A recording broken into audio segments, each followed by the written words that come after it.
there are very few times where guilt and shame is there to build you up, especially when it's coming out of the mouths of people who don't mean you well, right? Welcome to LoveliEsteem. I'm Lovely, the auntie you always wanted, the sister girlfriend you didn't know you needed, honey. You got to have self-love to have self-esteem. And here we know that God don't make no junk. So we're going to sit down, talk about it, and see how we can fix it, baby. Let's do it.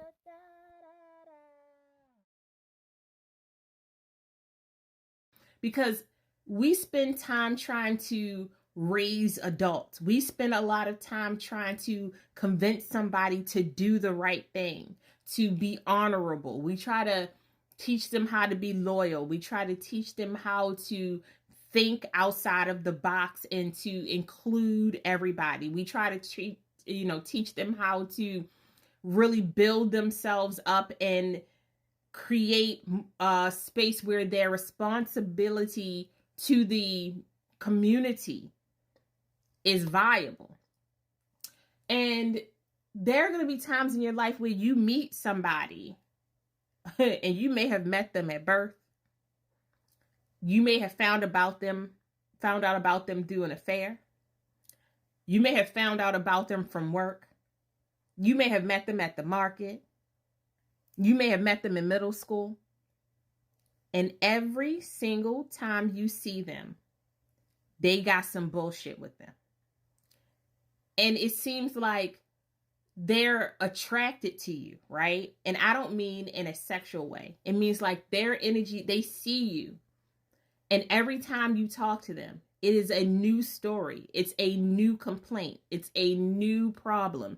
It's a new person who doesn't like them. It's a new scenario where they're not winning. It's a new scenario where if only you would do this thing for me, it would make it better, right? It's going to be better. I'm going to do better. And every single time they get amnesia, right? I never said that. I mean, look, I was going to do better, but on Tuesday when I left the house, I thought I had Uber money. I didn't even have the Uber money. So I just came back in the house because I was like, what's the reason for me to be outside? So, I chilled out all day, but no, I ain't cleaned nothing up.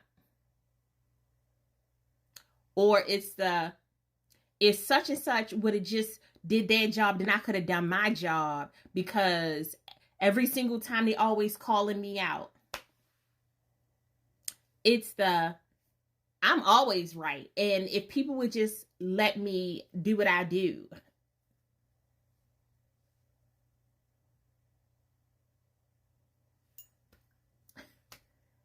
It's the woe is me. It's the nobody cares. It's the I was gonna do it, but something else came up. It's the I don't feel like being responsible today. It's the is that really my baby? It's because you got that bitch over there. It's the I don't feel like going to work today. It's the because that's what the shit sound like.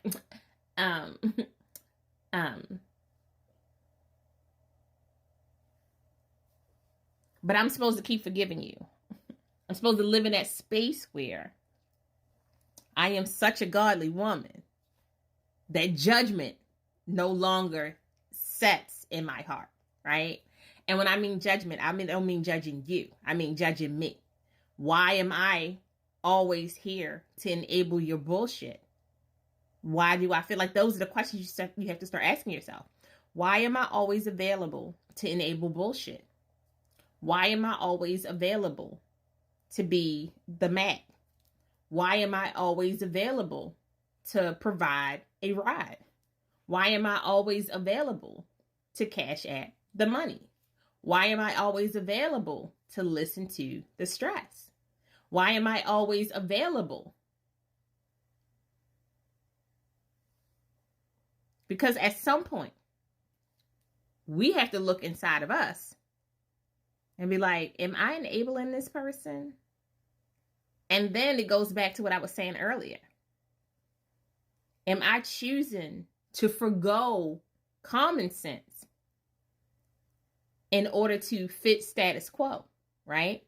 So am I overlooking all of the red flags so that I somehow look like a better, more forgiving, open person because I let you live in bullshit lane while I was out in Dunce Valley Community Center?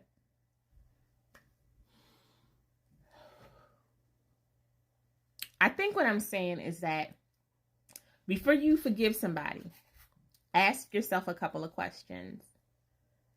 Is the same awarded to you? Are you forgiving people for the exact same thing? Has that person chosen to live this life?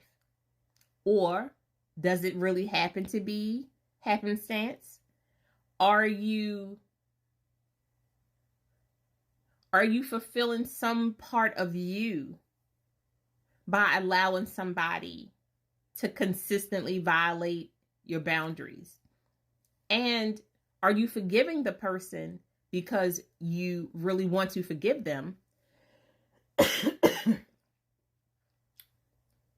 Whew. They said, no, you're not. I want you to ask yourself this. Are you forgiving that person because you truly are prepared to forgive them and move past the situation? Or are you forgiving them because that's what you were told to do on a consistent basis and you've consistently had your boundaries violated by people who made you out to be the bad guy while they played the victim?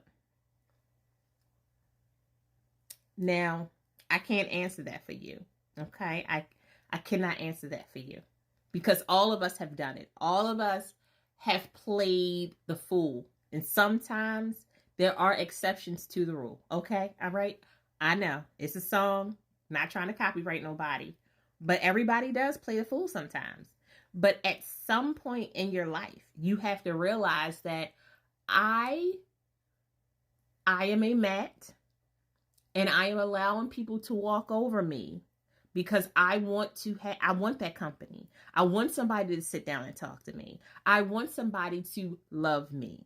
I want somebody to pretend to care about me. I need physical touch. I need that attention, right? Because really that's our trauma talking. Because when your trauma is living its full best life, it will have you begging people who mean you no good to stay in your life for the simple fact of having a physical body, for the simple fact of having somebody that you can call and talk to. Your trauma will have you accepting conversations that are setting you up to fail. And you'll overlook it because you feel like, who else is going to talk to me? Who else is going to be there? Who else is going to care about me? When that person doesn't even care about you, right? When they ask you to forgive them for the 17th time, when they ask you to forgive them for the 5th time, when they ask you to forgive them for the 8th time, for some shit that they knew was going to violate every boundary that you tried to set, when somebody told you that you were being selfish because you won't forgive them because that is what God would do, when you're being gaslit into believing that if you don't forgive the person who harmed you, it's time to look at the people who are talking to you because they aren't looking out for you. They aren't trying to make sure that you're okay. They're trying to victimize you and then convince you that you somehow now are the predator or the protagonist in that situation. Listen, pay attention. When was the last time somebody said, oh, you need to forgive them because God loves us all and he forgives us all, and then you watch them do some shady shit behind your back?